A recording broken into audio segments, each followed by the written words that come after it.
अस्सलाम वालेकुम, मैं हूं पारस जहांज़ेब। एक अजीब राग है, एक अजीब गुफ्तगू, 7 सुरों की आग है, 8वें सुर की जुस्तजू। गुज़िश्ता रोज़ मैंने हुकूमती सफ़ों में पैनिक की बात की थी और आपको ये बताया था कि एक नफ्सा नफसी का आलम है और हर कोई अपनी बका के लिए हाथ पाँव मार रहा है। तो अब इसका अमली मुज़ाहिरा हुकूमत की आला तरीन सतह से भी सामने आ गया है। अच्छा, गुज़िश्ता रोज़ वज़ीर आज़म शहबाज शरीफ वो कौमी असम्बली में तशरीफ़ लाए तो बदले बदले से सरकार नजर आई। जहाँ उन्होंने ऊंचा सुर पकड़ने की कोशिश की ना तो अल्लामा इकबाल के शेर की टांगे ही तोड़ डाली और दीदवर की मद्दा सराई में नरगिस को ही अपनी जगह से हिलाकर बेवजन कर बैठे। और फिर जब नीचा सुर लगाने की कोशिश की तो ऑपोजिशन ने मौके पर ही पकड़ लिया। हालत यह थी कि ना सुर लग रहा था और ना ही ताल मिल रही थी। और फिर जल्द ही उसकी वजह भी खुलकर सामने आ गई जब उन्होंने ये कहा कि deputy prime minister Mohsin Naqvi का शुक्रिया। अच्छा, ये कहना था कि वो जो साथ बैठे थे ना इसहाक डार, उनका चेहरा ऐसा लटका कि उन पर जैसे गुनूदगी का आलम सा छा गया। खैर, फिर जब जुनैद अकबर ने वज़ीर आज़म की तस्वीर फरमाई तो वज़ीर आज़म ने इसहाक डार की जानिब इशारा करके वजाहत दी और कहा कि ये डिप्टी प्राइम मिनिस्टर हैं और मोहसिन नकवी वो वज़ीर दाखिला हैं। तो तब जाकर इसहाक डार के चेहरे की रौनक कुछ बहाल हुई। लेकिन जनाब, जो चोट लगी थी ना उसके असर से फिर इसहाक डार वज़ीर आज़म की तकरीर के दौरान सोते ही दिखाई दिए। अलबत्ता ये बात वाज़ेह हो गई कि मोहसिन नकवी वो किस हद तक वज़ीर आज़म के हवास पर सवार हो चुके हैं। अब वज़ीर आज़म की जानिब से ये गलती बदहवासी में हुई या जानबूझकर उन्होंने ये इम्कान पेश किया या यूँ कहिए कि ये आइडिया दे दिया कि ऐसा भी हो सकता है, तो इसके हवाले से कोई हतमी बात वो नहीं की जा सकती अभी तक। लेकिन जनाब, ये जो ताकत का खेल है ना, ये बड़ा ही बेरहम होता है, जिसमें कहा यह जाता है कि अपने सिवा किसी की कभी भी बलि चढ़ाई जा सकती है। अब इस एतबार से देखें तो लगता यह है कि वज़ीर आज़म ने मोहसिन नकवी को डिप्टी वज़ीर आज़म का ओहदा वो प्लेट में रखकर पेश किया है। लेकिन अब मोहसिन नकवी की मर्जी देखना होगी ना कि क्या वो इसी पर इक्तफा करते हैं या फिर शहबाज शरीफ के ओहदे का पीछा करते हैं। क्योंकि ये बात तो याद है ना, राना सनाउल्लाह भी 2 साल पहले कह चुके हैं कि भाई मोहसिन नकवी की मेहरबानी है कि उन्होंने अपने लिए वज़ीर आज़म का ओहदा नहीं चुना। लेकिन वज़ीर आज़म के दिल में वज़ीर दाखिला मोहसिन नकवी के हवाले से पाए जाने वाले मुमकिन खदशात पर मुझे शायद मोहसिन नकवी का एक शेर याद आया कि तुझे अब किस लिए शिकवा है बच्चे घर नहीं रहते, जो पत्ते जर्द हो जाएं वो शाखों पे नहीं रहते। तो जाहिर है कि तनावर दरख्त अपनी तवानाई बचाने के लिए फिर उन्हें खुद गिरा देता है ताकि नए और सेहतमंद पत्तों की नशोनुमा हो सके। लेकिन वज़ीर आज़म लगता है कि इस फितरी उसूल को गलत साबित करने की कोशिश में लग गए हैं और जर्द होने के बावजूद वो दरख्त से जुड़े रहने की पूरी कोशिश करते दिखाई देते हैं। और इसके लिए उनके पास कारकर्दगी तो है नहीं और ना ही अवामी सपोर्ट है। तो इसके लिए उन्होंने अपनी जो स्ट्रेंथ है ना उसी पर भरोसा किया है, जो कि सभी को पता है कि पॉलिश खुश्क भी हो जाए ना तो जूते की चमक पर फर्क नहीं पड़ता। लिहाजा वज़ीर आज़म ने कसरे नफसी से काम लेते हुए ईरान अमेरिका मुआहदे का क्रेडिट लेने की दौड़ से खुद को अलग कर लिया और फिर बरमला इसका ऐलान किया कि इस कामयाबी में सबसे ज्यादा कलीदी किरदार फील्ड मार्शल आसिम मुनीर का है और हमें क्रेडिट लेने का कोई शौक नहीं है। अब मुझे वज़ीर आज़म की इस बात पर कोई बदगुमानी नहीं है। यकीनन भाई हो सकता है ना कि उन्हें क्रेडिट लेने का कोई शौक नहीं होगा, लेकिन बज़ाहिर लगता यह है कि जिस दिन से डीजी ISPR की प्रेस कॉन्फ्रेंस में उनका नाम माइनस हुआ है ना, बेचैनी कुछ ज्यादा ही बढ़ गई है। अब चले मान लेते हैं ना कि वज़ीर आज़म को क्रेडिट लेने का कोई शौक नहीं होगा, लेकिन कहा यह जाता है ना कि जाली मैंडेट तो उन्होंने लिया हुआ है जिसको कायम दायम रखने के लिए वो मुसलसल बादशाह सलामत के इकबाल बुलंद कर रहे हैं। खैर जनाब, अब तो पाकिस्तान के इस मखसूस सूरत हाल के चर्चे वो अमेरिका में भी होने लगे हैं। अब गुज़िश्ता रोज सदर ट्रंप ने अमेरिकी न्यूज वेबसाइट है एक्सियोस उसको इंटरव्यू दिया है जिसमें उन्होंने ईरान मुआहदे पर पाकिस्तान के किरदार का जिक्र करते हुए फील्ड मार्शल और वज़ीर आज़म के ताल्लुकात पर तबसरा किया और उनका कहना यह था कि पाकिस्तान में एक फील्ड मार्शल हैं जो बहुत नुमाया शख्सियत हैं और एक वज़ीर आज़म हैं, दोनों के दरमियान बड़ी अच्छी हम आहंगी है और शायद फौज के सरबराह वज़ीर आज़म का मुकम्मल एहतराम करते हैं। ये मंजर बहुत खुशाइंद है।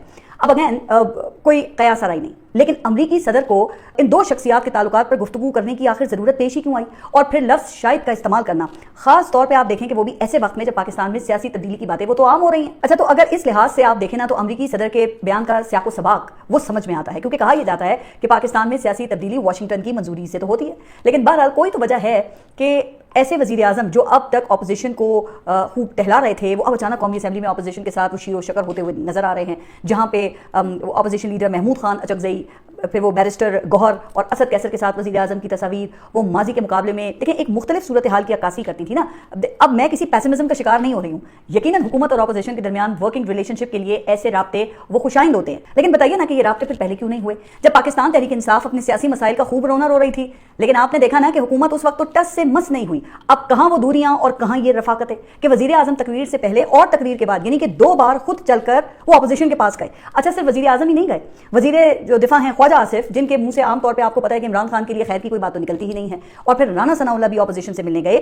वैसे जो बैरिस्टर गौहर हैं उन्होंने 2-3 दिन पहले आपको याद है ना कि ये शर्त रखी थी कि बातचीत के लिए वज़ीर आज़म खुद चल कर आएँ, तो अब कम से कम उनकी जो ये शर्त है ये तो पूरी हो गई है। लेकिन क्या बैरिस्टर गौहर हुकूमत से इमरान खान के बुनियादी हुकूक के तहफ़्फ़ुज़ की ज़मानत ले सकेंगे? क्योंकि जो बात सामने आई है ना, उसके मुताबिक हुकूमत के राब्तों का फौरी मकसद ईरान अमरीका मुआहदे के तनाजुर में एक मुश्तरका करारदाद मंजूर करवाना है, जिसमें जाहिर है कि फिर वो कौमी सतह पर क्रेडिट का जो मसला है वो भी हल हो जाएगा। अच्छा, इसके अलावा राना सनाउल्लाह के मुताबिक मीसाक इस्तेहकाम पाकिस्तान की भी बात हो रही है। तो अब इस मीसाक में क्या है, तो ये शायद राना सनाउल्लाह को ही पता होगा, क्योंकि मौजूदा रजीम में ऐसी जो बातें हैं ना, वो पता है ना आपको कि सिर्फ और सिर्फ मोहसिन नकवी के इल्म में ही होती हैं। लेकिन क्या इन उमूर पर ताउन के बदले में इमरान खान के छीने गए जेल हुकूक वो बहाल होंगे? तो इस हवाले से दो बड़ी पेशरफ्त सामने आई हैं, और एक है उसमें खैबर पख्तूनख्वा का बजट, और दूसरा अलीमा खान का ट्वीट जिसमें हुकूमत और अपोजिशन के ताउन की शराइत बयान की गई हैं। तो पहले जरा फिर बजट की बात कर लेते हैं। अब जैसा कि खदशा जाहिर किया जा रहा था कि सूबाई हुकूमत सलमान अकरम राजा के ऐलान के बरक्स पूरे साल का बजट पेश करेगी, तो जनाब बिल्कुल ऐसे ही हुआ है। अब सूबाई हुकूमत ने पूरे साल का बजट पेश किया है। अलबत्ता ये वजाहत भी की है कि इमरान खान की गुज़िश्ता साल दी गई हिदायत की रोशनी में सरप्लस बजट वो नहीं दिया गया और 48 अरब रुपए खसारा रखा गया है, और इस बजट में वफाकी हुकूमत के लिए भी कोई ग्रांट नहीं रखी गई है। अच्छा, अब यहाँ पर देखें दो बातें हैं। एक ये कि सरप्लस बजट वो वफाकी हुकूमत और IMF के दरमियान होने वाले मुआहदे की अहम शर्त है, इसलिए खदशात का इजहार किया जा रहा है कि आया सरप्लस बजट ना देने वाली बात सिर्फ दिखावा है या इस पर अमल दरामद भी मुमकिन है। तो इसका जवाब वो टेक्निकल पॉइंट में है, और वो ऐसे है कि आमदनी और अखराजात के दरमियान फर्क को खसारा या फिर सरप्लस कहते हैं। अच्छा, अब अगर आमदनी कम है और अखराजात ज्यादा हैं तो ये खसारा है, और अगर आमदनी ज्यादा है और अखराजात कम हो तो फिर इसे सरप्लस कहते हैं।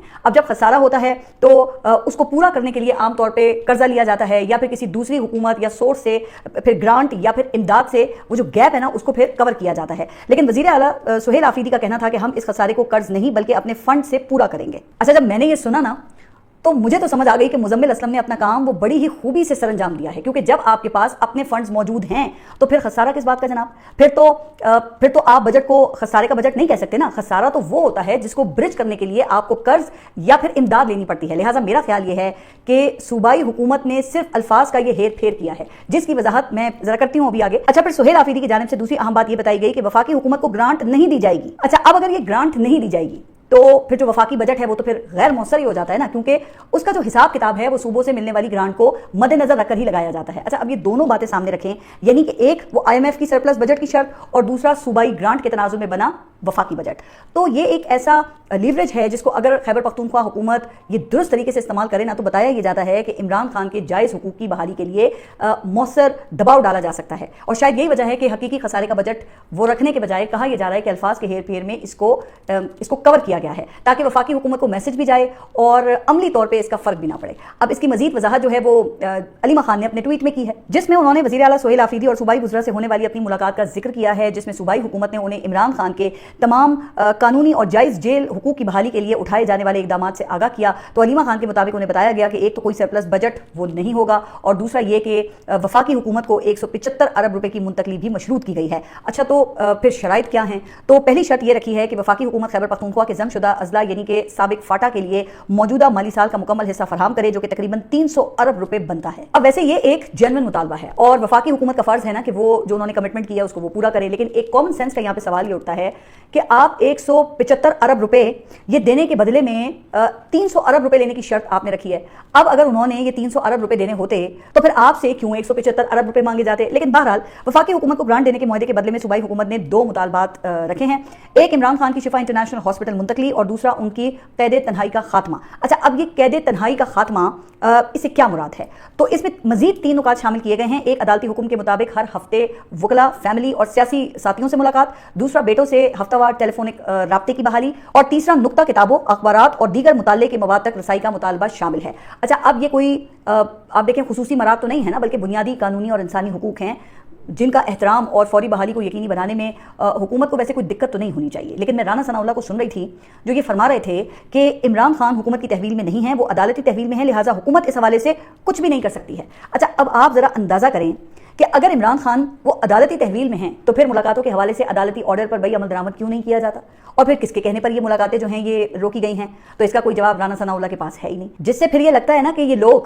लोग हुकूमती कंट्रोल खोने के साथ साथ अपनी याददाश्त भी खो बैठे हैं, क्योंकि इन्हीं हुकूमती वज़रा के जरिए हमें ये पता चला था कि इमरान खान की मुलाकातों पर गैर मुइना जो पाबंदी है वो आयद कर दी गई है, जिसको डिफेंड करने के लिए फिर इन्हीं लोगों की जानिब से जेल रूल का हवाला भी दिया जाता था कि जी कैदी जो है वो सियासी गुफ्तगू नहीं कर सकता, और अब ये कहते हैं कि ये तो अदालत का मामला है। अच्छा, अगर ये अदालत का मामला है तो फिर क्या मोहसिन नकवी वज़ीर आला सुहेल आफरीदी से मुलाकातें जो उन्होंने की हैं उसमें मौसम का हाल डिस्कस करते रहे हैं? जस्ट इमेजिन कि निज़ाम को इन लोगों ने अपने मफादात के लिए क्या मजाक बना कर रख दिया है। अच्छा, बताया ये जाता है कि अदालतों की हालत ये है कि जिन 2 मुतालबात के लिए खैबर पख्तूनख्वा बजट को मशरूत किया गया है ना, उनसे मुतालिक केसेस की समाअत भी 28 जून के बाद रखी गई है, क्योंकि खैबर पख्तूनख्वा का जो बजट है वो 28 जून को पास होगा। जो कहा यह जा रहा है कि अगर मोहसिन नकवी की मर्जी के मुताबिक हुआ तो फिर हो ये सकता है कि अदालतें वो छोटी मोटी मेहरबानी कर दें, जैसा कि सुप्रीम कोर्ट ने अभी हाल ही में सलमान सफदर को इमरान खान के जो हालात हैं वो जानने के लिए भेजा था, जिससे फिर देखिए ये पता चला था ना कि उनकी ये 85% बिनाई जो है वो मुतासर हो चुकी है। लेकिन जो हालात आकर फिर उन्होंने रिपोर्ट किए थे उन पर फैमिली के तहफ़्फ़ुज़ात और जो खदशात हैं उसको लेकर फिर केस ही नहीं सुना जा रहा। जबकि रजीम की हालत यह है कि 1 माह पहले बुशरा बीबी से फैमिली को मिलने की इजाज़त वो सिर्फ इस शर्त पर दी गई थी कि वो इन मुलाकातों की तफसीलात वो अवामी सतह पर बयान नहीं करेंगी और ना ही कोई सियासी रंग देंगी। लेकिन अब ये 4 हफ्ते ये तो गुजर चुके हैं और उन्हें दोबारा मुलाकात की इजाज़त वो भी नहीं दी गई है। हालांकि देखिए कि उनकी फैमिली ने अपनी कमिटमेंट पर अमल किया है और कोई सियासी बयान जो है वो सामने नहीं आया। हालांकि कहा यह जाता है कि आखिरी मुलाकात के दौरान बुशरा बीबी की जिस्मानी हालत देखकर उनकी फैमिली शदीद सदमे में आ गई थी, क्योंकि बुशरा बीबी का वजन नुमायां तौर पर कम हो चुका है और उन्हें आंखों के संगीन मसाइल लाहक हैं और एक आंख को स्टिचेस के जरिए बंद किया हुआ था, जबकि बताया जाता है कि दूसरी आंख की बिनाई भी मुतासिर थी, लेकिन तिब्बी सहूलियात की फरहमी में फिर भी ताखीर की जा रही है। लिहाजा कहा यह जाता है कि इन हालात में हुकूमत से मामला तय किए बगैर अदालतों से इंसाफ की तवक्को वो नहीं रखी जा सकती है। खैर, आगे बढ़ते हैं और मौशी इंसाफ की बात करते हैं। अब आप सबके इल्म में है कि आज से हुकूमत ने पेट्रोल की कीमत में 74 रुपए फी लीटर की कमी की है, जो कि एक बड़ी कमी है। लेकिन क्या ये काफ़ी है? तो मेरा ख्याल है कि नहीं, क्योंकि तेल की आलमी कीमतें वो जंग से पहले की सतह पर आप देख रहे हैं ना कि वापस आ गई हैं, जब पेट्रोल की कीमत जो है वो 260 से 270 रुपए फी लीटर के दरमियान हुआ करती थी। लेकिन दूसरी तरफ इतनी बड़ी कमी के बाद भी पेट्रोल की कीमत अब भी तकरीबन वो आप देखेंगे 300 रुपए है, जिसका वाज़ेह तौर पर मतलब ये है कि हुकूमत के पास मजीद मार्जिन मौजूद है। अच्छा, इस हवाले से अब एक और बात सामने आई है और वो ये है कि 74 रुपए की इस कमी में 13 रुपए ऐसे हैं जो कि सार्फिन से जंग के दौरान इजाफी तौर पर लिए गए थे, और वो ऐसे कि आबनाए हुर्मुज़ बंद होने के बाद पाकिस्तान को एक लंबे रूट से तेल की सप्लाई की जाती थी, जिसका कैरेज आबनाए हुर्मुज़ के मुकाबले में ज्यादा था। लेकिन फिर ईरान ने पाकिस्तानी जहाजों को आबनाए हुर्मुज़ से गुजरने की इजाजत दे दी, जिससे